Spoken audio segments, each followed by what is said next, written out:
Hey, I'm Callie Lewis. You're watching Geek Brief TV. This is Brief 752.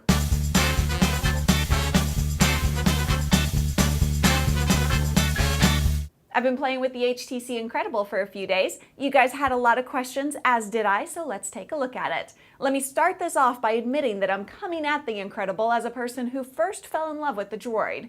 Even when I got my hands on the Nexus 1, I still liked the Droid better. However, the thing I really fell in love with was Android, not necessarily the phone itself. The HTC Incredible runs Android 2.1 with the Sense UI.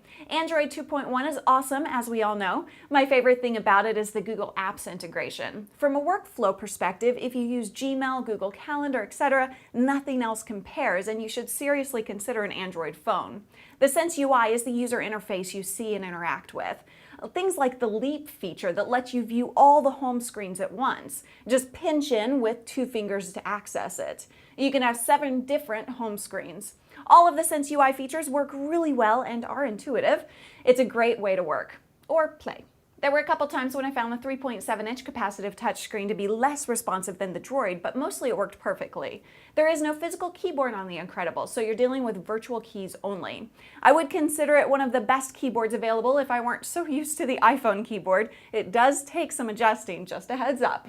The screen is 480 by 800, which is slightly less resolution than the Droid, but it's still beautiful. I didn't have great weather in the time I had it for testing, but others have complained that the screen can be too reflective in bright sunlight. It has a 1 GHz Snapdragon processor, Bluetooth and Wi-Fi, of course, an FM radio, a micro SD card slot up to 32 gigs, and an optical trackpad as opposed to a trackball like on the Nexus 1. The camera is 8 megapixels with dual LED flash and autofocus. The Incredible is about the same width as the iPhone, but feels slightly thinner because of the straight-edged design. The design on the back bothers me visually. It doesn't have any negative impact on the way you hold it or how it sits on a desk. It just bugs me.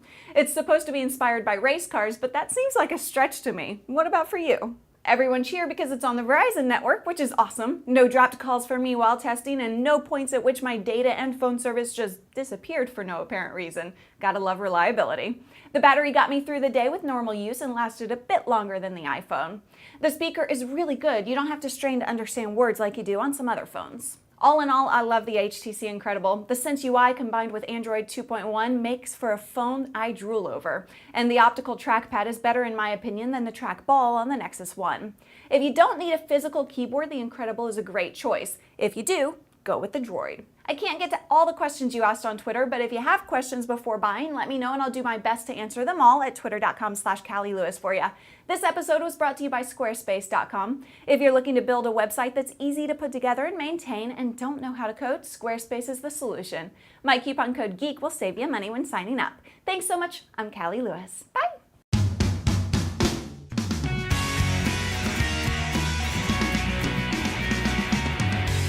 Droid. No, that sounds not like the commercial.